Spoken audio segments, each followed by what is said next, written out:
So I've had to preface today, day 15, layers, with some glorious pictures of things that have age, because that's what I've decided to base today's project on, layers of age.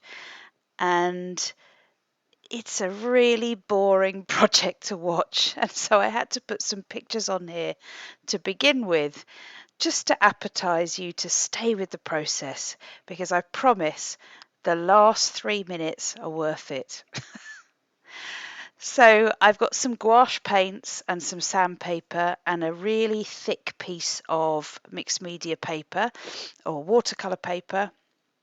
And gouache is an amazing paint because it's really thick and you can paint layer over layer and really retain the same color. And so for this, I'm using 3 bright colours and then one dark and one light. My dark is actually an acrylic, not a gouache. So the dark is a marine blue, a dark, and the pale is another gouache. It's a pastel.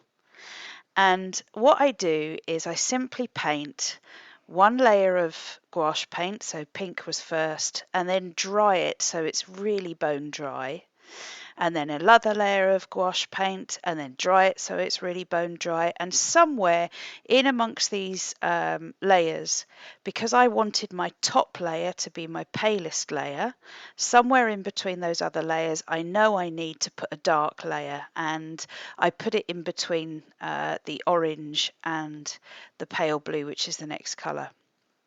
And going back to those original pictures, for me, when I'm walking around France or countries that have got a hot climate where you've got those very beautiful wooden shutters that people paint, and then the sun beats on it and strips off and peels away some of those paint, and what you're left with is these really yummy moments of layering.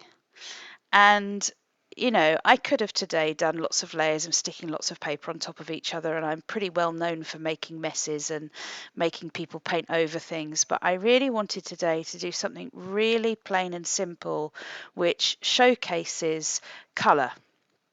You don't have to use gouache for this, by the way. However, if you just use acrylic paints, you need to use either a really good quality of acrylic paint so that you get these thick colours one on top of each other, or you need to put a very, very thin layer of gesso in between each layer, just so that you definitely get those layers, so they're definitely covering each other up.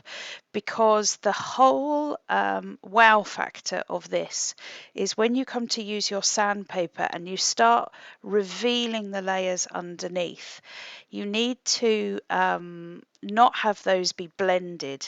So quite often when we're doing layers, we're talking about blending. This is the reverse of that. We want a real shock between one layer and another.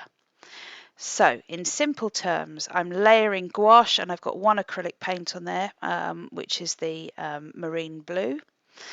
And I then grab hold of some sandpaper and I start rubbing off some sections. This can be really addictive. You can get really into this and decide that you're going to rub the whole lot off. Don't do that. You only need, certainly with something like this, you only need a few little moments. And again, this project uses quite a lot of paint.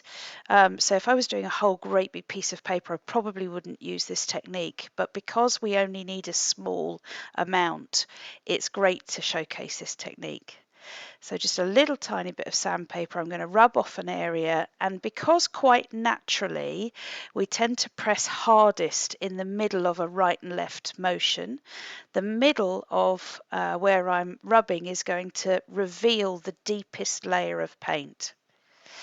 When I've got a good couple of places where it's looking really yummy, I use my stencil, my charcoal again, going around the outside of the pebble.